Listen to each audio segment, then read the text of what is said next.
Hey guys, कैसे हो आप लोग। I welcome you all again on my YouTube channel हमारा झारखंड।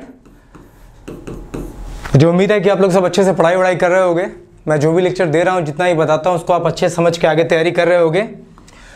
और दिस इज़ माय चैनल हमारा झारखंड। जो लोग किसी भी जनरल कंपटीशन की तैयारी कर रहे हैं, स्पेशली अगर आप झारखंड के पॉइंट ऑफ व्यू से देखो, तो अगर आप झारखंड में किसी भी कम्पिटिटिव एग्जाम की तैयारी कर रहे हो, चाहे वो JPSC हो, JSSC, CGL हो, SI हो, पुलिस हो, पंचायत हो, जो भी एग्ज़ाम की आप तैयारी कर रहे हो, ये चैनल आपको बहुत सपोर्ट करने वाला है। बहुत ज़्यादा कंटेंट और सारे अच्छे वीडियो आपके लिए हम लेके आ रहे हैं। अपार्ट फ्रॉम दैट, जो लोग जनरल कंपटीशन की तैयारी ऐसे भी कर रहे हो, जैसे कि CGL, CHSL, RRB, NTPC, RBI, bank, PO, आपको इस चैनल पे बहुत सारे कंटेंट मिलेंगे, जिससे आपके एग्जाम की तैयारी अच्छी होगी। सो आप जो लोग चैनल को सब्सक्राइब नहीं किया हो, उस चैनल को सब्सक्राइब कर लो। और टेलीग्राम का लिंक मैं डिस्क्रिप्शन में देता हूँ, आप उसको ज्वाइन कर लेना, क्योंकि जितने वीडियो के कंटेंट है सारे के सारे PDF आपको वहीं मिलेंगे। And this is me, your mentor and guide. I am Vikas Kashyap. I will be coaching you throughout whole your journey doing the preparation. मैं पूरी कोशिश करूँगा कि आपका एग्ज़ाम अच्छे से निकल जाए। और आज हम फिर से लेके आए खोटा का दूसरी कहानी, छैयर जो है कहानी संग्रह। छैयर जो कहानी संग्रह है, उसमें टोटल 10 कहानियाँ आपको पता है। पहली कहानी छैयर मैंने बता दिया था। आज हम दूसरी कहानी आपके लेके आए, जिसका नाम है बोने के लोर। क्योंकि बहुत लोग का कमेंट था कि जल्दी से जल्दी दूसरी कहानी को लाया जाए, तो मैं लेके आया हूँ। एक्चुअली मैं पहली कहानी से दूसरी कहानी को थोड़ा डिफरेंट करने वाला था। कंटेंट को टाइप करने में, बनाने में काफ़ी वक्त लगता है, और मैं चाह रहा था कि इस कहानी में मैं आपको जो खोटा का एक्चुअल कहानी है उसको पहले आपको बताऊं, उसके बाद उसका हिंदी रूपांतरण करूं। सो मैं दोनों काम करने में थोड़ा सा वक्त लगा है, पर आई थिंक आपको अच्छा लगेगा देख के। सो छैयर कहानी को लिखा किसने? चितरंजन महतो चित्रा, जो हमारे ऑथर हैं, जो लेखक है चितरंजन महतो चित्रा। ये चित्रा इनका उपनाम है, और एक्चुअल नाम जो इनका हुआ, मूल नाम जो हुआ, वो चितरंजन महतो हुआ। सो आइए हम खोटा भाषा में छैयर कहानी संग्रह में दूसरी कहानी देखने वाले हैं। छैयर कहानी संग्रह में ये देखिए, लेखक कर खाट खूट परिचय। ये चूँकि हम अभी इन्हीं की, चितरंजन महतो चित्रा जी की कहानी पढ़ रहे हैं, इन्हीं के हम अभी 10 कहानियाँ पढ़ेंगे। तो जो इनका परिचय एक में मैंने दिया है, वही बाकी सब में रहेगा। सो ये कॉमन स्लाइड है, मैं बस इसलिए इस बार लेके आया हूँ, ताकि आपके समझ में रहे। सो कहानी का नाम, तो कहानी का नाम कहने का मतलब हुआ कहानी का नाम। सो आज जो कहानी है उसका नाम क्या है? तो देखो, हमें 10 कहानियाँ पढ़नी थी। छैयर हम कंप्लीट कर चुके हैं। आज हम पढ़ने वाले हैं बोने के लोर। आज हम किसको पढ़ने वाले हैं? बोने के लोर। उसके बाद हम पढ़ेंगे हम कैसे जिया, बुबा एगो कहानी का, गुरुजी की फिक्र, समय कटवा, ताश खेला, सांस्कृतिक झगड़ा, चोर डाकू लुटेरा, नवा जमींदार, और लास्ट में देवता खाई गेलक डाकिन। सो हम 10 कहानी पढ़ने वाले। आज हमारा दूसरा कहानी है ये बोने के लोर। दूसरा कहानी है बोने के लोर, हम इसको पढ़ने वाले हैं, ठीक है। सो ये छैयर कहानी का, छैयर जो कहानी संग्रह किताब है, उसकी ये दूसरी कहानी है बोने के लोर। सो अब हम बात करें तो बोने के लोर का मतलब क्या होता है? बोने के लोर, देखो, बोने मतलब वन, वन मतलब जंगल, वन या जंगल। सो बेसिकली ये जो कहानी है, उसका टाइटल का मीनिंग है कि जंगल के आंसू। अब समझो कि जंगल भी कहीं रोता है क्या? ऐसा क्या हुआ जंगल के साथ जिसके कारण जंगल को रोना पड़ा? सो बिलीव मी, ये स्टोरी आपको शायद बहुत पसंद आए। मैं कोशिश करूंगा कि इस स्टोरी को थोड़ा इंटरेस्टिंग बना के आपके सामने पेश किया जाए, ताकि आप जैसे छैयर को समझे थे, उसी तरह से इसके स्टोरी को आप एक बार सुनते ही याद कर लो, ठीक है। सो इसके जो मुख्य पात्र है, देखो, ऐसे तो कहानी में बहुत सारे मुख्य पात्र होते हैं, लेकिन यहाँ पे बेसिकली लेखक ने क्या किया है, लेखक ने जंगल का भाव व्यक्त किया है। बड़ा मार्मिक चित्रण किया है कि एक जंगल को इतना दुख क्यों हो रहा है, एक्चुअली क्या घटनाएं उसके साथ घट गई कि लेखक को ऐसा टाइटल या शीर्षक बनाना पड़ा कि बोने के लोर। लोर मतलब क्या होता है? आंसू। लोर मतलब क्या होता है? आंसू। देखो, नॉर्मली मैं जब हिंदी लिखूंगा ना, थोड़ा वो शायद गलती हो, ध्यान देना, ठीक है, कि मेरी हिंदी बहुत अच्छी नहीं है। मेरे फीलिंग को समझना, जो मैं समझाना चाह रहा हूँ। सो बोने के लोर हुआ जंगल के आंसू। तो इसके प्रमुख पात्र में अगर आप देखोगे, ऐसे तो कोई नाम निकल के नहीं आता है, जो भी है सब प्लूरल फॉर्म है। सो यहाँ एक्चुअली में लेखक ने वन या जंगल वर्सेस इंसान, आम जन, आम आदमी, इनके बीच में एक रोप प्रत्यारोप का मतलब एक सिलसिला बना के रखा हुआ है कि जंगल मनुष्य से शिकायत करता है कि तुमने मेरे साथ ये कर दिया, वो कर दिया, मेरे को तकलीफ पहुंचाया है। मनुष्य भी अपनी बात रखता है कि नहीं हम नहीं पहुंचाए हैं, ऐसे हुआ वैसे हुआ। तो लेखक ने एक भाव उकेरना चाहा है कि जंगल की अपनी वेदना, उसका दर्द, उसका व्यथा, उसके साथ जो घटनाएं घट रही हैं, वो अपना दुख व्यक्त कर रहा है लोगों के पास, और लोग अपने सफाई में क्या बोलते हैं, यही बीच की इन दोनों की वार्तालाप की कहानी है आज का जो स्टोरी है बोनेकलोर। सो आइए हम देखते हैं कि इस कहानी का पहले मूल भाव क्या है। ठीक है, एक्चुअली ये कहानी बेस्ट किस चीज़ पे है, उसके बाद हम चलेंगे इसका खोटा जो कहानी है एक्चुअल उस पर, और फिर हम चलेंगे इसके हिंदी रूपांतरण पे। अब मुझे उम्मीद है कि जैसे आपने छैयर को पसंद किया था, and thanks to all of you guys कि आपने इतना अच्छा लव सपोर्ट दिखाया उस कहानी को, हम और कोशिश करेंगे, पूरी शिद्दत से कोशिश करेंगे कि आपको दूसरी कहानी और अच्छे से बताया जाए। आप आज का कहानी देख लो, फिर मुझे बताना है कि आपको कैसा लगा, how do you feel actually. ठीक है, क्योंकि हमें बनाने में बड़ी मेहनत लगती है इसे।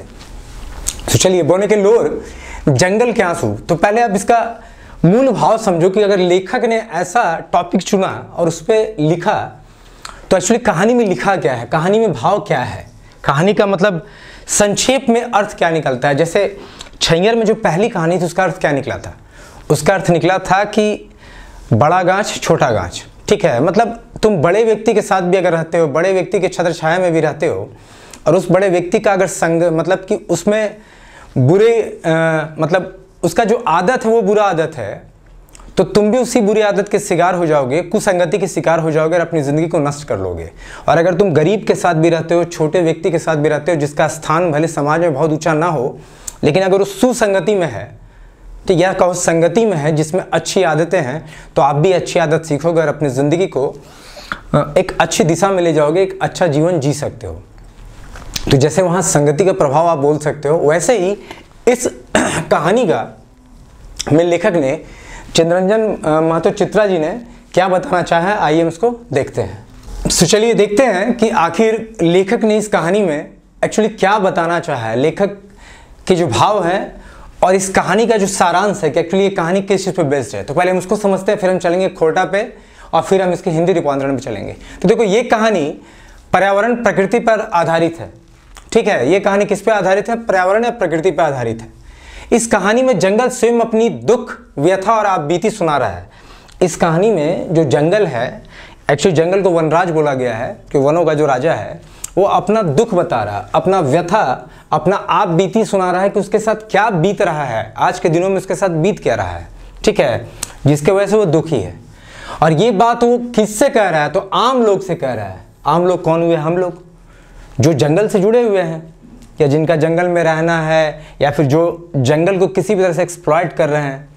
सो जो जंगल का राजा वनराज है, वनराजा जो है, वनराजा किसे बोल रहा है अपना दुख, तो आम लोगों को बोल रहा है। इसमें वनराजा ने सरकारी कर्मचारियों के द्वारा दोहन, सरकारी कर्मचारी कैसे जंगल का मिस यूटिलाइज करते हैं, शोषण करते हैं, दोहन करते हैं, जंगल की चीज़ों का गलत उपयोग करते हैं अपने फ़ायदे के लिए। दूसरा, सरकार की गलत कानून और नीतियाँ। कुछ सरकार ऐसी नीतियाँ या कानून बनाते हैं जिससे जंगल को नुकसान होता है। जैसे मान लो हमको 4 लेन सड़क बनानी है, या जंगल में ही आपने एक रिजॉर्ट बनाने का सोच लिया, या एक होटल के लिए किसी को ज़मीन दे दी, या जियो का जो वन्य अभ्यारण्य था वो 40 किलोमीटर था, उसे काट के आपने 20 किलोमीटर शहरीकरण कर दिया। तो उन नीतियों की वजह से भी, सरकार के गलत नीतियों की वजह से भी वनराजा बहुत दुखी हैं। वो बात भी बताना चाह रहे हैं। आम लोगों की लापरवाही और लोभ के कारण, अब बहुत लोग क्या होते हैं ना कि अपने स्वार्थ वशीभूत होकर जंगल में पेड़ कटाई करते हैं, चंदन की लकड़ियों का तस्करी होता है, जानवरों को मारते हैं। सो जंगल को किसी न किसी तरह से एक्सप्लॉइट करते हैं अपने स्वार्थ के लिए, अपनी संपत्ति अधिक लोभ के कारण पैसा बनाने के लिए। तो या कहें स्वार्थ वशीभूत प्रकृति का संपूर्ण शोषण। तो देखो, बेसिकली वनराजा जो है, जंगल के राजा, वो क्या बोल रहे हैं कि सरकारी कर्मचारियों के द्वारा दोहन, सरकार के गलत कानून और नीतियां और आम लोगों की लापरवाही और लोभ के कारण वन को हो रहे नुकसान, प्रकृति को हो रहे नुकसान, जंगली जीवों को हो रहे नुकसान, और भविष्य में आने वाले समय में मानव को होने वाले भावी नुकसान को बड़े ही मार्मिक रूप से दर्शाया गया है। मतलब इस कहानी में लेखक ने जंगल की व्यथा, दुख बताया है, जिसको बता कौन रहा है, तो वनराजा बता रहा है, जंगल का राजा बता रहा है, जिसे वनराजा बोला गया है। तो एक पात्र तो वनराजा हो गए और दूसरे आम लोग हो गए। दूसरे पात्र कौन हो गए, हम लोग सभी हो गए। तो वनराजा बताते हैं कि कैसे सरकारी कर्मचारी, सरकार का गलत नीति और कानून और आम लोगों का लोभ, स्वार्थ, इस वजह से वन को कैसे नुकसान हो रहा है, प्रकृति को कैसे नुकसान हो रहा है, वहाँ रह रहे जीव जंतुओं को कैसे नुकसान हो रहा है, और इन सब के वजह से जो वन को नुकसान हो रहा है, जंगल को, उसके कारण आने वाले समय में मनुष्य को क्या क्या नुकसान होगा, इन सब का बड़ा ही मार्मिक चित्रण किया गया है। वन राजा जब बोलते हैं अपने दुख को, तो वो उनके आंखों से आंसू गिरता है, उसीलिए लोर बताया गया है कि उनका आंख डबडबा जाता है, उनके आंख से झरझर आंसू गिरते हैं। वो अपने दुख को बड़े मार्मिक ढंग से बताए हैं और लेखक ने भी बड़ा खूबसूरत चित्रण किया इस चीज़ों का। सो यही कहानी का मूल भाव है। अब आपको जब मूल भाव समझ में आ गया, अब मैं जब कहानी की तरफ चलूँगा तो देखो, चूँकि अब जब कहानी स्टार्ट करेंगे उससे पहले चित्र जैसे मैंने छैयर में आपको एक चित्र दिया था जिससे आपको लगभग उस कहानी का पूरा पिक्चराइजेशन आपके सामने हो जाता है, वैसे ही इस कहानी में मैं एक चित्र लेके आया हूँ। आप इसको देखो, पहले 10 सेकंड इस चित्र को गौर से देखो कि मैं क्या दिखाना चाहा हूँ, इसके बाद हम इस पर डिस्कशन करेंगे। So please have a look. देखो आपके दिमाग में क्या चित्र निकल के आता है, इस चित्र को देखने से आपको महसूस क्या होता है। क्योंकि देखो, कहानी पढ़ो, कविता पढ़ो, शायरी पढ़ो, कुछ भी पढ़ो, लिटरेचर में जब तक आपको उसका भाव समझ नहीं आएगा ना, तब तक आपको पढ़ने का मज़ा नहीं आएगा। सो बेसिकली क्या है कि आप ये जो पिक्चर्स देख रहे हो, इसमें देखो, इस पिक्चर को देख के आपको महसूस क्या हो रहा है। देखो, फॉरेस्ट का मतलब क्या होता है? जंगल, जंगल,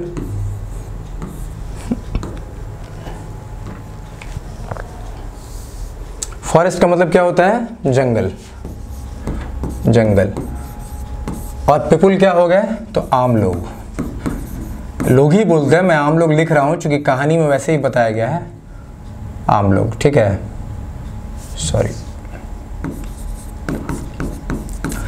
सो देखो, इस पिक्चर में अगर आप गौर से देखोगे तो क्या देखोगे कि ये पेड़ जो है, इसकी आंखों से आंसू निकल रहे हैं क्योंकि कोई इसे काट रहा है। कोई इसे क्या कर रहा है? काट रहा है, ठीक है।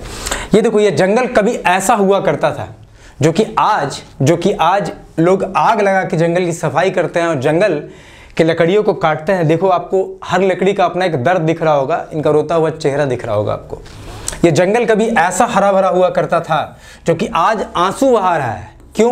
क्योंकि लोगों ने इसका शोषण करना चालू कर दिया है अपने निजी फायदा के लिए। अब तो जंगल को काट के वहाँ बस्तियाँ बसाई जा रही हैं, नए नए शहर, shopping complex, mall, sports complex, सड़कें, बहुत सारे रिजॉर्ट्स, होटल बनाए जा रहे हैं। सो ये जो है, ये जंगल देखो अभी पूरा हरा है, थोड़ा और डेंसिटी इसकी कम हुई, थोड़ा और डेंसिटी कम हुआ, लगभग खाली होने के कगार पे है। और जहाँ हर तरफ ग्रीनरी रहती थी, हरा भरापन जहाँ जंगल में रहता था, वो अब बदल रहा है, अब सूखे की तरफ जा रहा है। ये देखो, अगर आप फोटो को ठीक से देख पाओ, मैं थोड़ा ऊपर करता हूँ, तो देखो ये हाथियों का झुंड है जो जंगल में चूंकि जंगल को लोगों ने अपने रहने के लिए अपना लिया है, तो ये हाथी बेबस मजबूर हो गए हैं। ये जंगल को छोड़कर गांव में, कभी शहर में घुस जाते हैं अपने खाने के लिए, रहने के ठिकाने के लिए, क्योंकि इनका जंगल तो इंसानों ने छीन लिया है। सो आप देख सकते हो।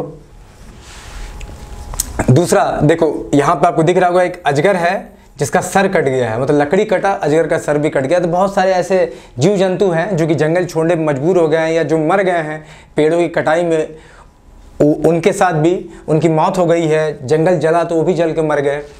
और ये देखो जंगल राजा हैं, मैं एक पिक्चर लेके आया हूँ आपके सामने, और ये देखो आम लोग हैं जो उंगली दिखा रहे हैं। आम लोग का बोलना है कि नहीं हम सही हैं, और जंगल राजा बोल रहा है कि नहीं तुम गलत हो। तो ये एक तरह का रोप प्रत्यारोप है। कभी जंगल राजा अपना पॉइंट बता रहे हैं, कभी आम लोग अपना दुख बता रहे कि नहीं हमने इसलिए ऐसा किया। सो अब हम जब कहानी पढ़ेंगे ना, तो हम खुद ये जजमेंट बिठाएंगे कि नहीं सही कौन था। आखिर लेखक ने अपना तो एक वक्तव्य दिया ही है, ठीक है। अब हम देखेंगे कि असल में केस किसके पक्ष में जाता है, ठीक है। सो आई होप इस पिक्चर को देख के आपको समझ में आ गया होगा कि कितनी वेदना, कितना तकलीफ से जंगल गुजर रहा है, उसके साथ क्या क्या घटनाएं घटती हैं और ये कहानी है किस चीज़ पे आधारित, ठीक है। सो आई होप मैं आपको एक पिक्चर अच्छा दे पाया हूँ। चलिए हम आगे बढ़ते हैं और देखते हैं कहानी जो हमारी आज की है। सो हम देखने वाले हैं कहानी खोटा में अब मैं कहानी को खोटा में पढ़ने वाला हूँ, और चूँकि मैं यहाँ इसको पूरी तरह रूपांतरित नहीं करूँगा, मैं आपको हल्का हल्का चीज़ बताते चलूँगा, और इसके बाद मैंने इसका जो हिंदी अनुवाद कर रखा है वहाँ पर हमारा ब्रीफ डिस्कशन होगा। हम आज खोटा में इसलिए लेके आए हैं इसको ताकि आप एक बात समझ लो, ठीक है। मैं देखो थोड़ा बीच में ज़्यादा बोल रहा हूँ, इसलिए बोल रहा हूँ कि आपके दिमाग में कुछ चीज़ें जानी चाहिए। अभी हम जो खोटा में कहानी पढ़ेंगे, चूँकि कहानी लंबी है, थोड़ा वक्त लगेगा, कम से कम आप खोटा के जो शब्द है ना ये आपके दिमाग में जाएंगे, और कुछ कुछ मीनिंग जो मैं बोलता चलूँगा, जो उसका मैं अर्थ बताता चलूँगा, आपके दिमाग में वो चीज़ जानी चाहिए। खोटा से आप एक्वेंटेड कैसे हो गए? अगर आप खोटा को सुनोगे ही नहीं, अगर मैं हर बार कहानी हिंदी में बता दूँ उसका मूल भाव, आप उतना ही सुन कर रह जाओगे, तो एग्जाम में आप खोटा पढ़ना भी तो है, प्रश्न तो पढ़ने हैं ना। और खुद भी अगर कुछ पढ़ते हो, चाहे जो भी बुक से पढ़ रहे हो, उसमें जो भी खोटा के शब्द जितने भी छोटी छोटे, मान लो कहानियाँ भी छोटे रूप में दिए हुए हैं संक्षेप में, तो उसको भी तो पढ़ के आपके अंदर एक अच्छा अर्थ भाव निकलना चाहिए, तभी तो आप समझ पाओगे। सो इसलिए मैं कहानियों को पहले खोटा में लेके आया हूँ, इस कहानी को, उसके बाद इसका हम हिंदी रूपांतरण करेंगे। तो चलते हैं, ठीक है। सो चलो सुनना, और फिर जहाँ जहाँ लगेगा, चूँकि मैंने इसका पूरा हिंदी रूपांतरण भी किया है तो हम आगे वो भी बताएंगे, पहले सुनना इसको। जाड़ सिराइल जा हेलई, भिनसोर भिनसोर बिहान तनी जाड़ लागे है, महू जाड़ा रही। कहने का मतलब था कि विंटर का सीजन जो था ना, जाड़ खत्म हो रहा था, और सुबह सुबह जो नहीं हल्का ठंड होता है, मऊजाड़ा मतलब क्या होता है? हल्का, थोड़ा सा, ठीक है। भिनसोरी भिनसोरी मतलब सुबह सुबह हल्का सा ठंड था। बोने जहाँ महुआ केंदुआ रही, छोटे मोटे टुगरीज बोड़ बोड़ पहाड़ी के हेठे आइग लागले ही रही। कहने का मतलब बोने जहाँ जंगल, जहाँ महुआ केंदुआ ये सब के पेड़ थे, छोटे छोटे टुगरीज, टुगरीज देखो मैंने शब्द में दिया था, टुगरी मतलब पहाड़ी, छोटी छोटी पहाड़ियाँ थी, बड़े बड़े पहाड़ थे, उसके नीचे आग लगा ही रहता था। पैंत बछर ऐसने आग लागे हेलाई, आर छोट मोट गाछ वृक्ष लर पालहा जैर पोड़ जा हेलाई। कि भाई प्रतिवर्ष, पैंत बछर प्रतिवर्ष, ये क्या है? प्रतिवर्ष, प्रतिवर्ष मतलब प्रतिवर्ष ऐसा आग लगता था कि छोटे मोटे जो गाछ वृक्ष थे, लता पलहा थे, वो सब जल जाते थे। ई जरन पुरन आप सुखी अपने आपे हेवे हलाई, कि कोनो आदमी जन आग लगा दे हल थी। यहाँ पे कॉमा होगा। अब ये बोल रहा है कि क्या ये अपने आप होता था? आग जो लगता था अपने आप होता था कि कोई आदमी जन आग लगा दिया करता था? तकर चलते सगरे आग लागी जाए हलाई, और 18-15 ले जलते धधकते रहत हलाई। और लगभग ये जो आग लगता था ना, 8 दिन 10 दिन 15 दिन जलते रहता था। बेसी से बेसी आदमी सोचतला महुआ फोर बिछे खातिर गाछ तरेक लर फर काटा गुस्सा साफ करे ले आग जोड़ले हत। देखो आदमी अधिक से अधिक क्या सोच रहा था कि भाई महुआ का जो फर होता है उसको चुनने के लिए, जब आप पेड़ के नीचे जाओगे तो गिरा हुआ रहता है, उसको चुनने आप जब जाओगे ना, तो भाई बहुत सारा कांटा वाटा है या बहुत सारे छोटे छोटे गाछ है, तो उनको साफ़ सुथरा लोग करने के लिए छोटा मोटा थोड़ा जगह पे आग लगाते हैं, उसको साफ़ सुथरा करते हैं, और फिर महुआ, ताकि महुआ का जो फर गिरता है उसको आसानी से चुन सके। तो लोग ऐसा सोचते थे। आदमी जा निकर खातिर हाला कहीं नहीं हतला, कोनो झगड़ा झंझट नहीं हतला। भाई आग लगा जंगल में, ठीक है, जंगल में आग लगा, 10 दिन 15 दिन आग जलता रहा, लेकिन कोई हल्ला गुल्ला नहीं हुआ, कोई झगड़ा झंझट नहीं किया, आदमी लोग इस बारे में बात भी नहीं किया। कोनो कोनो समय लोग जन अपन सुविधा देखी के काठो बासो धरना खातिर, परिया खातिर, कांड खातिर, ठाठ खातिर आनवे करे हला। भाई कभी कभार लोग अपना सुविधा के हिसाब से काठ बांस धरना के लिए, परिया के लिए, कांड माने कंडी, ठाठ के लिए ये सब ले जाते थे। एखनो आने थे भाई, अभी भी ले जाते हैं। इसको थोड़ा ऊपर कर रहा हूं मैं।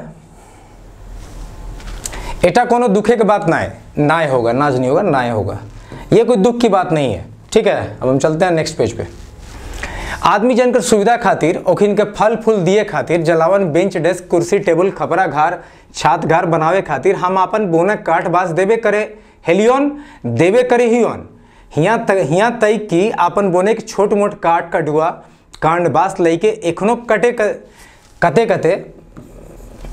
कते घारक। पहले यहाँ तक समझ लो। आदमी जन की सुविधा खातिर बोल रहा है, वन राजा बोल रहे हैं कि आदमी जन की सुविधा के लिए हम तो फल फूल देते ही हैं, ठीक है। जलावन के लिए हम बेंच डेस्क देते हैं, कुर्सी टेबल के लिए भी लकड़ी देते हैं, खपड़ा का घर छाने के लिए कंडी देते हैं, छात घर बनाने के लिए भी हम देते हैं। भाई इन सब के लिए हम अपना काठ बांस देते हैं। हेलियन, देवे करे हेलियन, पहले भी देते थे और देवे करे हियन, अभी भी देते हैं। यहाँ तक कि अपन बोने के छोटे मोटे काठ कठुआ कांड बास लेके एखनो, यहाँ तक कि अपना जो छोटा मोटा गांच होता है, ठीक है, जिसमें जो कंडी बांस का होता है, इनको लेके कितना लोग कते घर एक चूल्हा धराइन, लोग इसको क्या करते हैं, जलावन के रूप में काम करते हैं। कते कते घर एक खाइन पियन चला है, भाई यही बांस कंडी को लोग जला के कितना लोग खाना पीना बनाते हैं, खाते हैं। कते कते घर एक आमदनी है वही, भाई बहुत लोग क्या होता है बांस वास के पत्तों से, बांस वास से, उनके पत्तों से बहुत सारी चीज़ें बनाते हैं, डाली माची बेचते हैं, उनका आमदनी होता है। आपन जीविका चलवे खातिर जो सब कांड करवा ले हथिन ओखिन कर तो क्षमा है। भाई जो लोग अपना जीविका चलाने के लिए, जो लोग अपना जीविका चलाने के लिए ऐसा काम करते हैं उनके लिए तो भाई ये माफ़ी है, क्षमा है, ठीक है, माफ़ करता है। मगर जखिन कर खाए पीक चलहिन ओखिन चोराए लुकाए के बेस बड़ा वाले गाछ के काटी के कटवाए के बाजारे बेच अपन संपत्ति बढ़वे ले लागल रहत, ओखिन से हमार चिड़ है। मतलब लेकिन खाना पीना के अलावा बहुत लोग क्या करता है कि लुका चोरा के इन सब चीज़ों को बाजार में बेचता है अपना संपत्ति बनाने के लिए, इनसे इनको चिड़ है। ओकिन के हम फुटले नजरिए देखा ही है, मतलब उनसे ये नाराज रहते हैं, ठीक है। आइए एखन यदि हमार कंदाए के कलपाए के ओखिन चोराए लुकाए के हमार सुंदर घर, हमार सुंदर बगीचा, हमार सुंदर फुलवारी उचराई के लेघत, अगर वो हमको रुला के, हमको तड़पा के, हमारा चोरी करके हमारा सुंदर घर, हमारा सुंदर बगीचा, हमारा सुंदर फुलवारी को उजाड़ देते हैं, तकर चलते हमारा अमनक है। सो इसके बात का उनको दुख है। बौन अपन भाकान बोलते रहल जे बुझे पारला ओखिन कसम खाला। बौन अपन मतलब बन राजा अपना बात भाकान बोलते रहल, वो बोलते रहे, और जिनको समझ आया उसने कसम खाया, हे बौन राजा तोर गिरल परल डहरा पात डायर पात सुखल मोरल झाड़ फूड़ टहनी टोइया लानबे करवई। आखिर हमनियो तो तोर बेटा बेटी लागोई, जावल जन्म लागोई, तोर आसरा जे तो हमनी तोर आग पीछ हिंदे हुंदे बाँव दाहिने रहियो, हमिन के तो ये कहाँ फेंकबे। अब जो बन राजा का बात सुन रहा था वो बोलता है कि भाई देखो हम लोग तो जो सूखा उखा डायर पत्तल जो है, मतलब डाली डोंगाली जो होता है, झाड़ फूड़ जो होता है, टोहनी होनी, वो सब तो हम लोग लाते हैं क्योंकि हम तुम्हारे पास तो जन्मे हैं, हम तुम्हारी आगे तो नहीं होता है कि हम तो तुम्हारे बेटा बेटी हैं, जावल जन्मल है, हम तुम्हारे ही सामने जन्मे हैं, बड़े हुए हैं। सो हम तो तुम्हारे ही असरा में तुम्हारे आगे पीछे इधर उधर बायां दायां रहते हैं, हमको तुम कहाँ भगाओगे। आदमी जन, मैं थोड़ा इसको ऊपर करता हूँ, देखना, आदमी जन कहे लागल तोहे जितना दुख है, ये देखो, आदमी जन कहे लागल तोहे जितना दुखी है ओकर ले हमिन कम दुखी नहीं की। जैसने तोहर लोर कोई नहीं देखा हो बुझा हो, वैसने हमिनियो कर लोर ना तो, यहाँ 2 बार हो गए हमिनियो, वैसने हमिनियो के लोर ना तो सरकार आर ना होकर नौकर चाकर बुझा थी। ये बोल रहा है कि बन राजा, अब आम आदमी बन राजा को बोल रहा है कि आप जितना दुखी हैं उससे कम दुखी हम लोग भी नहीं हैं। जिससे तुम्हारा लोर, तुम्हारा आंसू कोई नहीं देख रहा है, वैसे हमिनियों कर लोर ना तो सरकार और ना होकर नौकर चाकर बुझाती, ना तो सरकार और ना ही उसके नौकर चाकर हमको देखते हैं, इनके आंसू को भी देखते हैं। अंदरी सरकार कर बेईमान नौकर चाकर, अंधी सरकार के बेईमान नौकर चाकर जो जंगल विभाग के आपके सिपाही या वनपाल हुए, हम इनके सतावत, हम लोग को सताते हैं। चूल्हा जोरे के काठी लाने में हम इनकर बहू बेटी की बेइज्जत करा थी। जब चूल्हा जोड़ने के लिए लकड़ी काठी को लेने जाते हैं तो उनकी बेइज्जती करते हैं, उनकी बहू बेटियों की बेइज्जती करते हैं। जवान बेटी छुआ के तो औरों डराए धमकाए की इज्जत लूटे के कोर्निस करा थी। जो जवान लड़कियां होती है उनका बलात्कार या इज्जत लूटने की कोशिश करते हैं, मगर वो एक ही 10-5 कर जमाइत में रहत, लेकिन इन लोग 10-5 के जमाइत मतलब क्या होता है, भीड़ में रहत, तखन ओखिन कर खराब नियत ओल काम नहीं होवे पाराहीन। तखन लड़की देखिए, लेकिन ये क्या बोल रहा है कि ऐसे अगर अकेले जवान लड़की जाती है तो उन लोग उसका इज्जत लूटने की कोशिश करते हैं, लेकिन जब ये 10-5 के जमात में भीड़ में जाते हैं तो उनका खराब नियत नहीं हो पाता है, पूरा नहीं हो पाता है। तखन लकड़ी चोरी दोष दिखाए के ओखिन से पैसा रुपया ऐठा रहती। तो जब देखते हैं कि 10-5 के भीड़ में है, इनके इज्जत के साथ हम कुछ कर नहीं पाएंगे, तो उन लोग पर लकड़ी चोरी का इल्जाम करके उनसे 10-5 रुपया ऐठ लेते हैं। अगर तनी तेज बोल ले, विरोध कर ले, जनियो बेटी के मार पीट कर हथिन, और अगर किसी ने तेज बोला तो उनकी बेटी के साथ वो मार पीट करते हैं। हम यदि अपन घारा कोनो जरूरी काठे खातिर एगो डांगो लाने के लिए तो सिपाही धरबथु मारबथु और फिर केसो कर देवथु। अगर इन लोग अपने घर के लिए एक छोटा सा डंगाली या एक मान लो एक डाल भी लेने चले आते हैं जंगल में, तो इनको पकड़ लेते हैं, मारते हैं और फिर केस भी कर देते हैं। थाना वाला पकड़ के जेल में डाल दे लो हत, हम इनकर आदमी जिंदगी भर जेले में सड़त मरत रहत। अब थोड़ा ऊपर करते हैं, समझा रहे हैं इसको हम। ये बोला है कि थाना वाला इनको पकड़ के जेल में डाल देते हैं और इनके आदमी जो है ना जिंदगी भर जेल में ही सड़त मरत रह जाते हैं। बोलते बोलते थाकी गेल रहे, सेले तनी ठाइर के फाइर बोले लागल, हम इनकर केस कहियो खत्म नहीं हेवे है। मतलब आम जन जो अब जंगल ने जैसे बोला कि तुम लोग हमारा चोरी करते हो, संपत्ति बनाते हो, उस बात से तकलीफ है, तो आम लोग ये बोल रहे हैं कि हम लोग तो थोड़ा बहुत भी कुछ लेते हैं ना। तो जंगल में उनकी बहू बेटियों के साथ ऐसा कुछ होता है, अगर ये एक डाल भी लेने जाते हैं घर के लिए तो उनके साथ क्या होता है कि मारपीट करते हैं, पकड़ के इनको जेल में डाल देते हैं, केस कर देते हैं। और हम इनकर केस कहियो ख़त्म नहीं हेवे है, इनका तो केस कभी ख़त्म भी नहीं होता है। क्यों? क्योंकि हम इनको छुड़ावे जमानत लिए कोई नहीं जाए, इनका छुड़ाने के लिए जमानत लेने के लिए कोई नहीं जाता है। हम इनका ज़िंदगी को तोहे नहीं देखा है बन राजा। ये बोलते हैं कि क्या हमारी ज़िंदगी को तुम नहीं देख रहे हो बन राजा? अब बन राजा बोलते हैं देखो, अरे हम तो सब देखियन, सब बुझियन यहाँ छूट गया है, सब देखियन सब बुझियन भी होगा, सब लेखे मन मसुआई के रही जाए बोन कहे लागल। बोन राजा बोलते कि अरे हम सब देखते हैं, सब समझते हैं, सब बूझते हैं, लेकिन हम मन महसूस कर रह जाते हैं। जखन बोने के राजा आखिर लोर देखला तखन औरो कोइयो कुछो नहीं बोले पारला। लेकिन जब बन राजा ये सब बात बोल रहे थे कि मन महसूस कर रह जाते, उनकी आंखों में आंसू था, तो आम लोग में से कोई व्यक्ति बन राजा को और कुछ बोल नहीं पाता है, बोले पारला। ठीक है। ओखिन के चुप देखी के फिर बोन बोले लागल, तोहिन आपन दुखे दुखी है के कांदे लागल है, तोहिन के ईटा एगो पारिवारिक दुख लागेन, आदमी के दुख एक रले वैसी तोहिन सोचे नहीं पारवे, काहे कि तोहिन आपन सवारत ले बेसी सोचे नहीं पारवे, इतना सोचे नहीं पारवे। ये रिपीट हो गया, काहे कि तोहिन आपन सवारत ले बेसी सोचे नहीं पारवे, इतना दूरदृष्टि तोहिन के नखौन। ये बोलते हैं कि तुम लोग का तो बस एक परिवार का दुख है, तुम्हारी सोच इतनी ही सीमित है, इससे तुम दूर नहीं देख पा रहे हो कि जंगल के नुकसान से तुमको क्या तकलीफ होने वाला है आने वाले समय में। आदमी भगवान कर, इसको ऊपर करते हैं एक सेकेंड। अब देखो, आदमी भगवान कर सोबेले श्रेष्ठ, श्रेष्ठ कहने का मतलब ऊंच बड़ बुद्धिमान चालाक। ठीक है। तो आदमी भगवान कर सोबेले श्रेष्ठ बनावले लागल कि दोसर जीव रेंगे वाला, बिना रेंगे वाला, उड़े वाला, पैरों वाला सब के काबू में करी लेहन। आदमी को भगवान ने कैसा बनाया? सबसे श्रेष्ठ जीव पृथ्वी पर कौन है? तो मनुष्य है। क्योंकि मनुष्य रेंगने वाला, नहीं रेंगने वाला, मतलब जो रेंगता है, जो नहीं रेंगता है, उड़ने वाला, जो उड़ता है, जिसके पैर हैं, सब पे काबू पा लिया है। देखो जंगल का शेर पे भी इंसान का काबू है, हर किसी जीव जंतु पे इंसान ने काबू कर रखा है, चाहे सांप हो उसको भी वो काबू में कर लेता है। तो इसलिए मनुष्य को जंगल राजा बोले को तो सबसे श्रेष्ठ रचना है भगवान का। मनुष्य आपन सवारत खातिर बचावे करा है, खाई के पी को दिहाए, पालो पोसबो करा है, और जेनी की करेक से सब तोहिन करा है। ये बोल रहा है कि अपने सवारत के लिए मनुष्य जो है सबको काबू में रखा हुआ है, चलने वाले, उड़ने वाले, दौड़ने वाले सबको, और अपने सवारत खातिर, अपने स्वार्थ के खातिर बचावो करा है, खाइयो पियो देहाए। वो क्या करता है उसको कि खाता पीता भी है, बेचता भी है, पोसता पालता भी है, और जो नहीं करना चाहिए और जो नहीं करे से सब तोहिन करा है, सब कुछ करते हो। बौन राजा जोर जोर बाले लागल, जोर जोर से बोलने लगे, जोर जोर बोलते बोलते बोने के राजा आंखें लोर डबडबा लागल, और इस तरह से जोर जोर से बोलने से उनकी आंखों में फिर से आंसू डबडबा गए, मतलब भर गए। ओकर मुहले कोनो बकार नहीं फूटे पारे लागल, सेले उतनी थिराई लेल।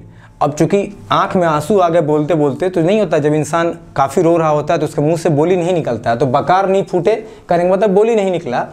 सेले उतनी थिराई लेल मतलब थोड़ा सा स्थिर हो गए। फिर बोले लागल, फिर बोलने लगे, मंत्री ऑफिसर पदाधिकारी सिपाही हमार नाम लेके हमार बचवे के नाम कते कते योजना बनाओ हत और सब खाए पी जात। ये बोल रहे कि मंत्री ऑफिसर पदाधिकारी सिपाही इन लोग हमको बचाने के लिए, बचवे के नाम में, बचाने के नाम पे कितना योजना बनाते हैं और सब कुछ खा पी जाते हैं, खा जात। ठीक है। नवा नवा बन लगवे खातिर अरबों खरबों कर योजना बनवात, नया नया हम बन लगाएंगे, जंगल बनाएंगे, उसके लिए अरब खरब की योजना बनाते हैं। 1000, 2000, 5000, 10,000 की लाखों खर्चा दिखाए के सब गबन करी लेत, और भाई इतना खर्चा हुआ, उतना खर्चा हुआ करके सरकार से सब पैसा ऐंठ लेते हैं और खा जाते हैं। का हम ई सब के जाने नहीं, का हम ई सब नहीं जाना है, का हम इतना अचेत ही जे तोहिन के प्रोग्राम कर जानकारी हमरा नहीं हुए है। वो बोल रहे हैं कि क्या तुमको लगता है कि हम अचेत हैं, मतलब एक तरह से कहो तो मतलब अपने होश में नहीं है क्या, हमको तुम्हारे साथ प्रोग्राम की सारी जानकारी नहीं है, इनको सारी जानकारी है। ठीक है, हमरो शरीर लहू है, अब ये बोल रहे हैं कि हमको भी सारी जानकारी है। क्यों? क्योंकि हमरो शरीर लहू है, मेरे भी शरीर में खून है, हमरो शरीर पानी कूदे है, मेरे भी शरीर में पानी दौड़ता है, हमू हवा पावही, हम भी हवा पीते हैं, हमरो तोहिने जैसन सूरज का रोशनी मिले है, हमको भी सूर्य की रोशनी मिलता है तुम्हारे जैसा, हमू वह माटी ऊपर निर्भर ही जकर में तोहिन हाय, हम भी उसी माटी पे जन्मे हैं जिस माटी पे, जिस पृथ्वी की मिट्टी पे तुम जन्मे हो। मनुष्य कहाँ जन्मा है? पृथ्वी पे जन्मा है, इसी की मिट्टी पे हम जीते हैं। बोने के राजा फैर कांदा कुंदी है गई, और फिर से वो रोने लगे। आदमी जन बोने के राजा सवाल कर कोनो जवाब नहीं दिए पारला। अब आदमी जन बोने के राजा सवाल कर कोनो जवाब नहीं दिए पारला। भाई आदमी लोग के पास अब बोन राजा के सवाल का कोई जवाब नहीं था। आदमी जन हई चुको मुंह हट कर ही लेला, बोने के राजा सवाल ओखिन ठीन कोनो जवाब नहीं रहे। बन राजा जो भाई इस तरह के सवाल बोले कि तुम लोग गबन कर जाते हो, वन उगाने के लिए ऐसा वैसा करते हो, इन सब का जवाब आदमी लोग के पास नहीं था, क्योंकि भाई ये सच बात था। बोने के राजा फिर बोले लागल, तोहिन हमार सुंदर बाग बगीचा जो उजड़वाल है, जवानों नी हेली और काट लाए, सर सिपाही मोटला फॉरेस्टर माला माल हेला, हमारा बचवे खातिर रकम रकम कर नाटक कर लाए। ये बोल रहे कि देखो तुम जैसे ही हमारा पेड़ बड़ा होता है तुम काट लेते हो उसको, ठीक है, और उसको बीच बाच की जैसे फॉरेस्टर सर सिपाही लोग जो है माला माल हो जाते हैं। हमारा बचवे खातिर रकम रकम कर नाटक कर लाए कि हमको बचाने के लिए, कि जंगल बचा रहे, बहुत सारा नाटक करते हो, मगर हमारे बचवे के तो ढेर दूर धूरले हमार उजाड़ दिलाए, लेकिन हमको बचाना तो दूर की बात है, तुम लोग हमारा धूल तक, देखो धूल मैंने बताया था शब्दावली में, धूल तक हमारा उजाड़ के ले गए। जब पेड़ ही काट ले रहे हो, मिट्टी ही नहीं बच रही है, तो भाई शुष्क हो गई, नमी तो बचेगा नहीं, क्योंकि पेड़ है नहीं, पानी तो बचेगी नहीं, हवा आता तो धूल तक उड़ा के ले जाता। तो वन राजा वही बात आपको बता रहे हैं, हमारा सब गाछ पाला लौर फर काट के ले गई, हम उजाड़ ही गेली, हमार संग रहियन शेर बाघ हाथी लाकड़ा सियार खेरा मूसा चिड़रा सब खत्म हो गया। भाई इनके साथ जितने भी जीव जंतु रहते थे, शेर बाघ हाथी लकड़ा सियार खेरा मूस चिड़रा सब खत्म हो गया, सब लोग जंगल से तितर बितर हो गए। सांप बिच्छू, थोड़ा आगे करता हूँ ऊपर इसको, अब देखो सांप बिच्छू जो हमारा दोसर छोट मोट रखवाला रहत हो गन खत्म हो गया, और जो सांप बिच्छू भी जो मिट्टी उट्टी में रहते थे छोटे मोटे पेड़ पौधे में, चूंकि तुमने जंगल ही जला दिया काट दिया, तो वो भी खत्म हो गए। नाना रकम कर पंछी चील कौआ सुग्गा मैना पकड़ी गुडरी सब सिराए गेला, पानी के दिने नाचे गावे हेली जेकर संग मोर मोरनी हेराए बिसराए गेला। ये बोल रहा है कि बहुत सारे पंछी सब भी गुम हो गए, और पानी के दिन में, जब बारिश के दिन में क्या होता था कि मोर जो नाचता था वो भी हेराए बिसराए, मतलब भूल गया, पता नहीं कहाँ चला गया। कोयल कर कूको जाने नी पारी कहाँ सुना है। अब तो कोयल की कूकने की आवाज़ भी जंगल में कहाँ होता है, ये भी वन राजा बोल रहा है कि हमको सुनाई नहीं पड़ता है।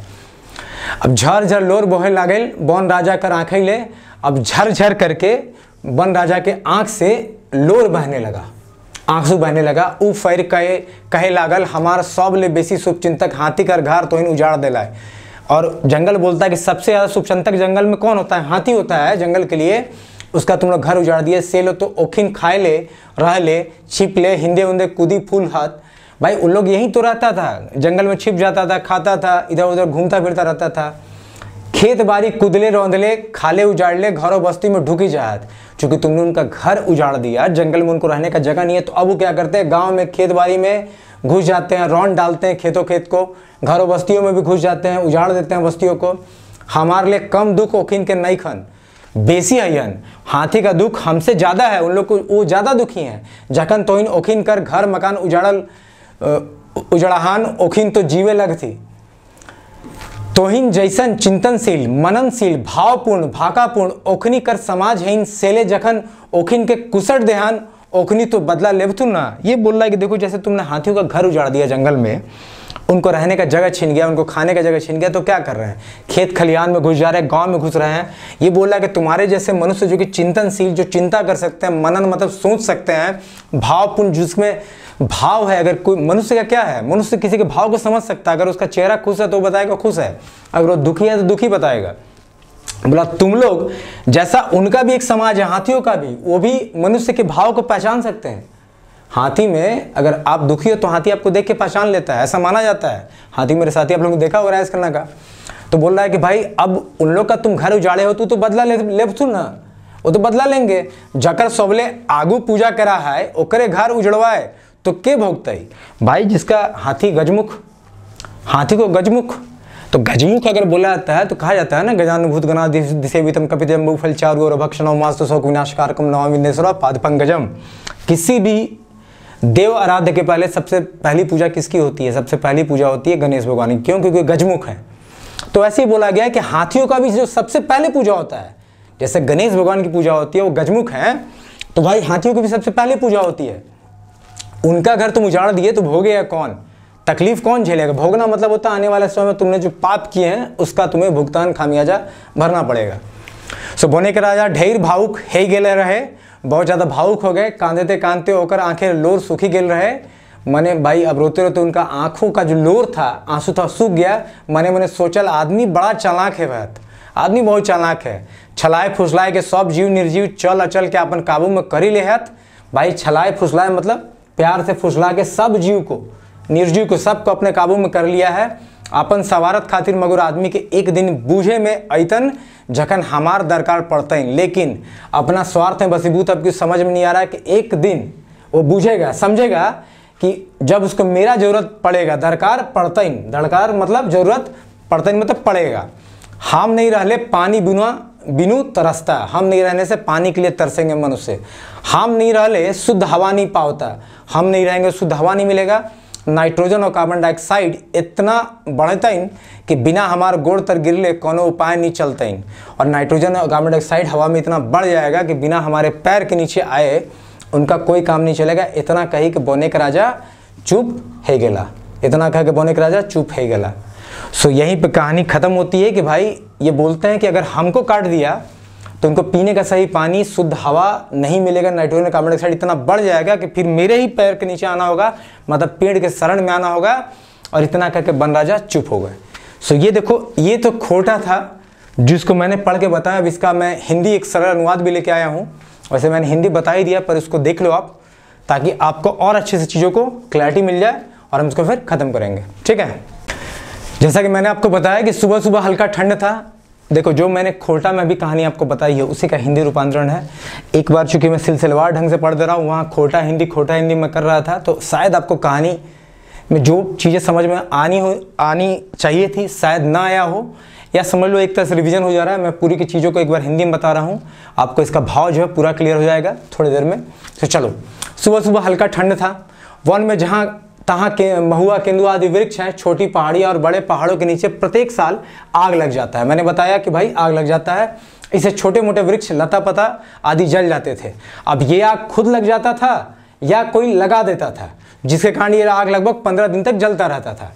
ऐसा सोचा जाता था कि लोग महुआ चुनने के लिए उसके नीचे जो है कांटा व कुटी सब साफ ऑफ करने के लिए आग लगाते थे और महुआ चुन लेते थे। बिछे का मतलब चुनना, लेकिन ऐसा था कि नहीं पता नहीं है। इससे वन राजा दुखी है और वह कहता है कि लोग अपनी सुविधा के लिए बांस, काठ, लकड़ी आदि ले जाते हैं। ये कोई दुख की बात नहीं है। लोगों की सुविधा के लिए मैंने फल फूल, जलावन के लिए, कुर्सी टेबल के लिए, घर के छत बनाने हेतु लकड़ी आदि प्रदान किया। जिनको अपनी जीविका चलाना है वो हमसे यदि कुछ लेते हैं तो उनको मैं क्षमा कर सकता हूँ। ये बोल रहे हैं कि भाई मैंने तो लकड़ी, कांडी, बांस बहुत चीज़ों के लिए दिया है, कुर्सी टेबल के लिए, जलावन के लिए, फल फूल के लिए, छत बनाने के लिए। और जिनको अपना जीविका चलानी है अगर वो हमसे कुछ लेते हैं ना, जो गरीब आदमी है, जो जंगल पर निर्भर है, जिसको दो वक्त की रोटी नहीं जुड़ती है, अगर वो जंगल का लकड़ी उकड़ी ले आके चुन उनके बेच उच के खाता है तो कोई बात नहीं है। लेकिन किंतु जो वन की लकड़ी को चुराकर बाजार में पैसा के लिए बेचते हैं, संपत्ति भरते हैं, उनसे मुझे चिढ़ है। यदि मुझे रुलाकर चोरी छिपे उजाड़ रहे हैं, मेरे सुंदर फुलवारी सुंदर घर को उजाड़ रहे हैं, तो उनसे मैं नाराज हूँ। लेकिन जो लोग अपनी संपत्ति बनाने के लिए जंगल को दोहन कर रहे हैं, शोषण कर रहे हैं, उनसे वन राजा नाराज हैं। इन बातों को सुनकर आम लोगों ने कहा कि आप जितना दुखी हैं हम लोग भी कम दुखी नहीं हैं। ये भी अपना दुख बताता है कि हम भी बहुत दुखी हैं। जिस तरह आपके आंसू को कोई नहीं देखता, वैसे ही हम लोग के आंसू को भी न तो सरकार नहीं उनके नौकर चाकर बूझते और समझते हैं। तो बेसिकली एक बात याद रखना कि इस कहानी में सरकारी कर्मचारी, सरकार की नीतियां और आम लोग, इन लोग जो हैं, हम लोग जो गलती करते हैं, पेड़ काटते हैं, अपने लोभ के लिए बेचते हैं, इन्हीं तीनों पर कटाक्ष किया गया है।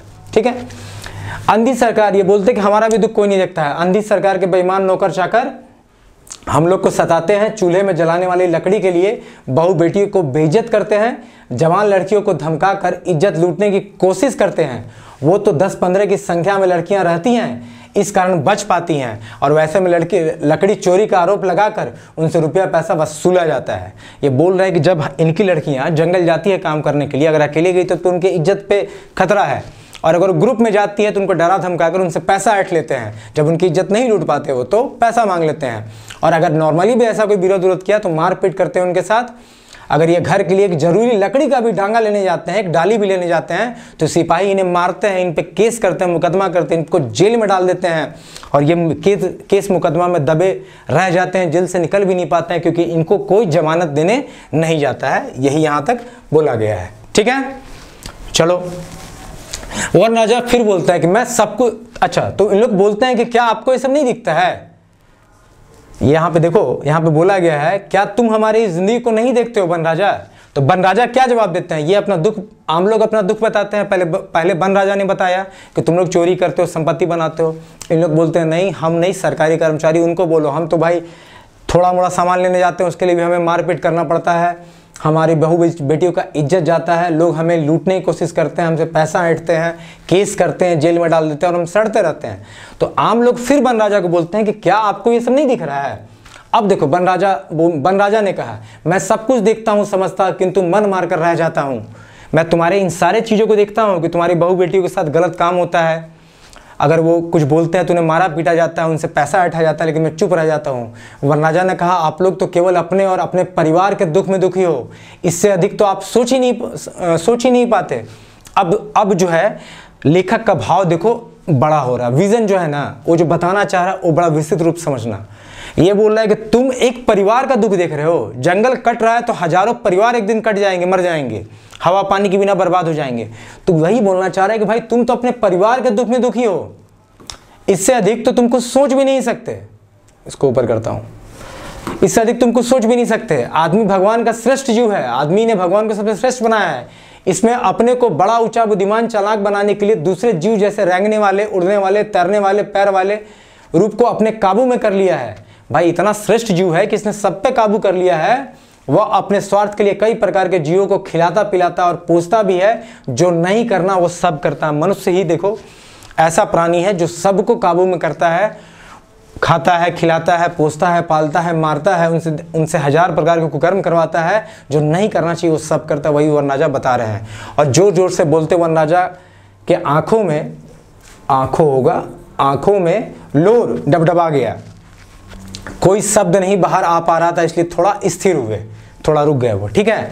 आगे वन राजा ने कहा कि मंत्री, ऑफिसर, पदाधिकारी, सिपाही सभी मेरा नाम लेकर मुझे बचाने के नाम पर कितना कितना योजना बनाते हैं और सब खा पी जाते हैं। वन राजा ने बताया कि कैसे जंगल को बचाने के लिए सारे मंत्री, ऑफिसर, पदाधिकारी मिलकर बड़ा बड़ा योजना बनाते हैं, और उन योजना को खुद, उस योजना में जो पैसे आना चाहिए जिससे जंगल बचना चाहिए, उससे खुद को खा जाते हैं, खुद के पॉकेट में डाल लेते हैं। नए नए जंगल लगाने के नाम पर अरबों खरबों की योजना बनाते हैं। मेरे ऊपर 1000, 2000, 5000, 10,000 तो क्या लाखों खर्चा दिखाकर सब कुछ गबन कर जाते हैं कि भाई करोड़ों का स्कीम सरकार लाती है और हमारे ऊपर बहुत कम खर्चा करती है, नहीं के बराबर, और सारे पैसे जंगल के नाम पे जो आते हैं उसे गबन कर जाती है, मतलब घूस की तरह निकल जाते हैं। क्या मैं ये सब नहीं जानता हूँ? वन राजा बोल रहे हैं, क्या वो नहीं जानते हैं? क्या हम इतना अचेत हैं कि सब कार्यक्रम की जानकारी नहीं? मुझे सबकी जानकारी है उन्हें। मैं क्यों? क्योंकि मेरे भी शरीर में लहू है, मेरे शरीर में भी पानी बहता है, हम भी हवा पीते हैं होगा, हमको भी तुम्हारे जैसा सूरज की रोशनी पाते हैं, हम भी उसी माटी पर रहते हैं जिस पर तुम रहते हो। ये बोलकर वन राजा फिर रोने लगे। आदमी जन के पास, वन राजा पास, ये अलग होगा, वन अलग होगा, वन राजा यहाँ है, वन राजा के सवाल का जवाब नहीं दे पाते हैं। देखो ये बताते हैं कि भाई कैसे मिनिस्टर, पुलिस और जो सरकारी एडमिनिस्ट्रेटिव ऑफिसर है, वो लोग कैसे जंगल के नाम पे हजारों करोड़ रुपए मंगाते हैं, जंगल पे 1 रुपया खर्च नहीं करते और सारा का सारा पैसा खा जाते हैं। तो ये बोलते हैं क्या मुझे उनका प्रोग्राम नहीं दिखता है? मैं सब देखता हूँ। अरे मेरे भी शरीर में खून बहता है, मेरे भी शरीर में पानी बहता है, हम भी हवा पीते हैं, हमको भी तुम्हारा ऐसा सूरज का रोशनी मिलता है। देखो इतना बोलने का मतलब है ना कि देखो पेड़ भी तो एक सजीव है ना, लिविंग थिंग है ना। तो जैसे तुमको दर्द होता है हमको भी दर्द होता है, क्योंकि तुम्हारे जैसे हम भी हैं। तुमको भी हवा पानी सूर्य की रोशनी जीने के लिए चाहिए, हमको भी मिलता है, हमको भी जीने के लिए चाहिए। ये बोलकर वन राजा फिर रोने लगते हैं। आदमी लोग के पास वन राजा के सवाल का जवाब नहीं दे पाते हैं। फिर वन राजा बोलते हैं, सुनना क्या बोलते हैं कि सिपाही फॉरेस्टर मालामाल हो गए, मुझे बचाने की तरह तरह का नाटक किया गया। हमारा बचाव का तो दूर का बात है, मेरा तो धूल तक उजाड़ दिया। इनके बचाव के लिए सरकारी सिपाही फॉरेस्टर सब बहुत लोग बताते हैं कि हम ये कर रहे हैं वो कर रहे हैं, लेकिन इनका बचाव तो बहुत दूर की बात है, कुछ नहीं बचाते हैं। बल्कि ऐसा करते हैं कि इनका जो मिट्टी के ऊपर धूल होता है ना, वो भी निकल जाता है, वो भी मतलब ख़त्म हो जाता है। मेरे साथ रहने वाले शेर, बाघ, सियार, हाथी, खरगोश, चूहा, गिलहरी सब कुछ समाप्त कर दिया। और चूंकि जंगल काट लिया गया तो ये सब जो जानवर थे ये बेचारे बेघर हो गए। ये सब या तो मारे गए या इधर उधर तितर बितर हो गए। सांप बिच्छू जो हमारा रखवाली करता था उनको भी ख़त्म किया गया। अब देखो बाकी जो जानवर तो गए, और सांप बिच्छू जो इनके रखवाली भी करते थे वो भी बेचारे जंगल के नष्ट होते ही खत्म हो गए। नाना प्रकार के पक्षी, चील, कौवा, तोता, मैना, पकड़ी, गुबरी सब समाप्त हो गए। वर्षों में जो मोर मोरनी नाचते थे सब खो गए। कोयल की कूक की आवाज़ का भी पता नहीं कहाँ सुनाई देता है। तो वन राजा बोलते हैं कि जंगल कटा तो सिर्फ मेरा नुकसान सिर्फ पेड़ों का नहीं हुआ, वहाँ जितने भी वन्य प्राणी रहते थे वो सब के सब तितर बितर हो गए। चाहे वो सांप हो, बिच्छू हो, नेवला हो, खरगोश हो, सियार हो, शेर हो, सब इधर उधर चले गए। इवन जो बहुत सारे पक्षी थे, चील, कौवा, तोता, मैना, इन लोग भी समाप्त हो गए, जल्दी दिखते नहीं हैं क्योंकि जंगल को तो काट के उजाड़ दिया गया है। और कोयल भी कहाँ कूकती है ये भी अब आजकल ठीक से सुनाई नहीं देता। ये बातें करते करते वन राजा झरझर कर रोने लगे। फिर रहा मेरा सर्वाधिक शुभचिंतक, हाथियों के घेरों का आप लोगों ने उजाड़ दिया। यही कारण है कि हाथी खाने पीने रहने के लिए, अब ये बोलते हैं कि जंगल का जो सबसे बड़ा शुभचिंतक होता है, ऐसा माना जाता है कि हाथी होता है, ये बोल रहा है कि आपने उनका भी घर उजाड़ दिया। तो वो क्या करेंगे, खाने पीने के लिए खेत बाड़ी रौंद देते हैं, किसी के घर में, किसी के बस्ती में प्रवेश कर जाता है। मुझसे कम दुखी ये हाथी नहीं है, बल्कि मुझसे ज़्यादा दुखी हैं, क्योंकि इनका तो घर ही छीन गया है, खाने का सामान छीन गया है। आज उनका घर मकान नष्ट किया जा रहा है। आखिर वो भी तो जीव हैं। ये लेखक देखो कितना मार्मिक चित्रण किया है कि बेजुबान जानवर जो है, जंगल का बेजुबान जानवर कुछ बोल थोड़ी पाते हैं, तो भाई वो बेजुबान है, वो अपना भाव व्यक्त नहीं कर पाते हैं। उनका भी तुम घर नष्ट कर दे रहे हो, वो रह नहीं पा रहे हैं। ये हाथी जो जंगल के सबसे बड़े शुभचिंतक हैं, उनका घर तुमने उजाड़ दिया तो क्या करेंगे? अपने खाने के लिए गांव में घुसते हैं, बस्तियों को रौंद डालते हैं। वो हमसे ज़्यादा दुखी है, ये बताना चाह रहा है जंगल राजा, वन राजा, कि हमसे भी ज़्यादा दुखी हैं। वन राजा ने आगे कहा, तुम्हारे जैसे चिंतनशील, मननशील, भावपूर्ण, भाषापूर्ण उनका भी समाज है। ये मनुष्य को देखो लेखक कितना बड़ा उपाधि दे रहा है कि भाई मनुष्य जो है सबसे बड़े चिंतनशील, मननशील, भावपूर्ण, भाषापूर्ण व्यक्ति हैं। मतलब मनुष्य में ये क्वालिटी है, और साथ ही साथ समतुल्य हाथियों को भी बोला जा रहा है कि उनमें भी यही क्वालिटी है। ये भी, उनका भी जैसे तुम्हारा समाज चिंतनशील मतलब चिंता करता है, सोचता है, भाव रखता है किसी के प्रति, हाथियों का भी अपना एक समाज है, उनका संवेदना है। यदि उनको कष्ट दोगे तो वो सब हाथी द्वारा बदला जरूर लेंगे। मतलब तो वो सब हाथियों द्वारा, वो सब मतलब हाथियों द्वारा बोल रहा है कि अगर तुमने हाथियों का घर उजाड़ दिया, कष्ट दिया, तो वो भी तुमसे बदला लेंगे। इसीलिए वो तुम्हारे घर में घुस जाते हैं, बस्तियों को तोड़ फोड़ करते हैं, खेत को रौंद डालते हैं। ये फिर अंतिम में लेखक बोलते हैं कि जिनकी आप प्रथम पूजा करते हो उनका ही घर उजाड़ दोगे तो इसे भोगेगा कौन? भाई गजमुख जिनकी प्रथम सबसे पहले पूजा होती है देवताओं में, अगर तुम उनका घर उजाड़ दोगे, बर्बाद कर दोगे, तो आखिर इस चीज़ का मतलब भोगेगा कौन? मतलब कष्ट कौन झेलेगा? तुमने ही पाप किया है तो फल तो तुम ही भोगना है। अब देखो वन राजा बहुत भावुक हो गए, रोते रोते उनके आंख में आंसू आ गए, और रोते रोते उनका आंख का आंसू सूख गया। मन ही मन में सोचे कि आदमी बड़ा चालाक होता है। वन राजा बहुत भावुक हो गए, रोते रोते उनके आंख के आंसू सूख गए, तो मन ही मन सोचते हैं कि भाई आदमी बड़ा चालाक होता है, बहलाकर फुसलाकर सभी सजीव निर्जीव चल अचल को अपने काबू में कर लेता है। ये देखो मनुष्य की जो ये क्या कहते हैं कपटीपन है, जो उनका छलावा है, वो बताने का लेखक ने कोशिश किया है कि आदमी कितना चालाक है कि बहलाकर फुसलाकर सजीव हो चाहे निर्जीव हो, लिविंग थिंग हो या नॉन लिविंग थिंग हो, चल अचल, चलने वाले या जो स्थिर है, इन सब चीज़ों को अपने काबू में कर लेता है। लेकिन आगे देखना, केवल अपने स्वार्थ के लिए आदमी ऐसा करता है, किंतु आदमी को एक दिन समझ में आएगा जब मेरी जरूरत होगी, क्योंकि यदि जंगल नहीं रहा तो। अब देखो लेखक क्या बताना चाह रहा है, ये जो जंगल काट रहे हो तुम, जो वेदना दर्द वन राजा आपको सुना रहे हैं, ये एक्चुअली क्यों हो रहा है? क्योंकि तुम अपने स्वार्थ के लिए सब कुछ नष्ट करते जा रहे हो और आज तुमको नहीं समझ में आ रहा, लेकिन भविष्य में आने वाला वक्त ऐसा वक्त होगा जब तुम्हें इस जंगल की, इस पेड़ की, हमारी जीव जंतु की जरूरत होगी। और जब जरूरत होगी और क्यों जरूरत होगी? क्योंकि यदि जंगल नहीं रहा तो पानी बिना लोग तरसेंगे। अगर जंगल ही नहीं रहा तो वाटर लेवल डाउन चला जाएगा। आपको पता है कि पानी के लिए लोग तरसेंगे, शुद्ध हवा नहीं मिलेगा भाई, हमको ऑक्सीजन सही प्राप्त नहीं होगा और नाइट्रोजन और कार्बन डाइऑक्साइड इतना बढ़ेगा कि बिना मेरे चरणों में गिरे बिना कोई उपाय नहीं होगा। यही वन राजा बोलते हैं, जंगल के राजा, कि आने वाले समय में तुम पानी के लिए तरसोगे, शुद्ध हवा के लिए तरसोगे और नाइट्रोजन कार्बन डाइऑक्साइड इतना बढ़ जाएगा कि तुम मेरे चरण में गिरे बिना, मतलब मेरे पेड़ के शरण में, जंगल के शरण में गए बिना तुम्हारा कोई दूसरा विकल्प नहीं होगा।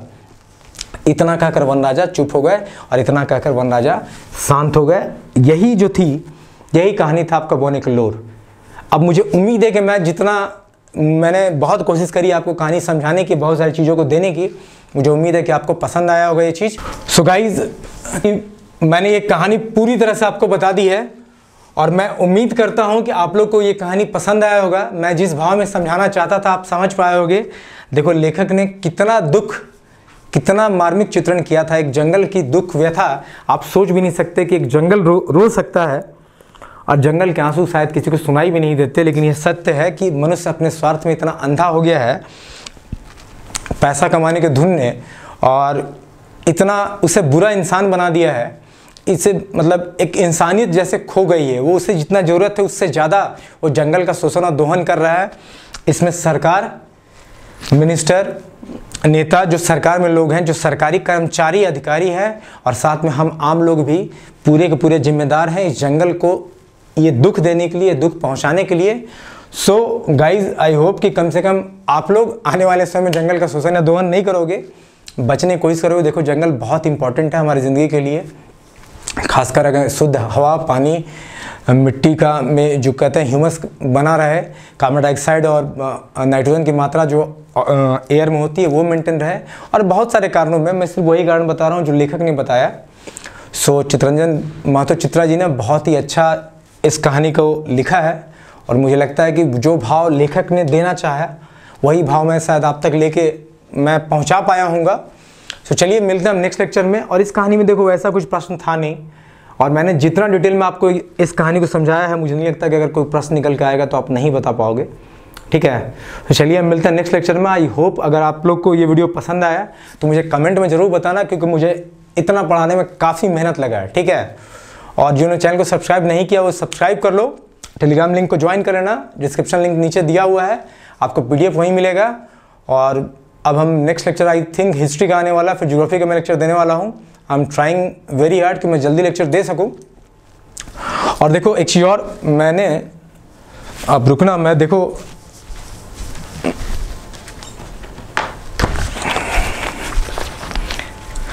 ये देखो खोटा की सारी किताबें हैं। मैं सिंगल सारा किताब लेने के लिए actually I was of town study, मैं शहर से बाहर गया हुआ। तो देखो ये खोटा की सारी किताबें जितनी आपको चाहिए पढ़ाने के लिए, क्योंकि मेरे पास भी बहुत सारे बुक उपलब्ध नहीं थे, चूँकि मार्केट में ही नहीं था, तो मैं लेके आया हूँ। सो आप टेंशन छोड़ दो, मैं खोटा आपको बहुत प्रेम पूर्वक पढ़ाने वाला हूँ और आपका अच्छा मार्क्स आएगा। I will try my best कि मैं आपको खोटा में अच्छा सिक्योर करा पाऊँगा। ठीक है, और फिलहाल चलिए फिर मिलते हैं नेक्स्ट लेक्चर में।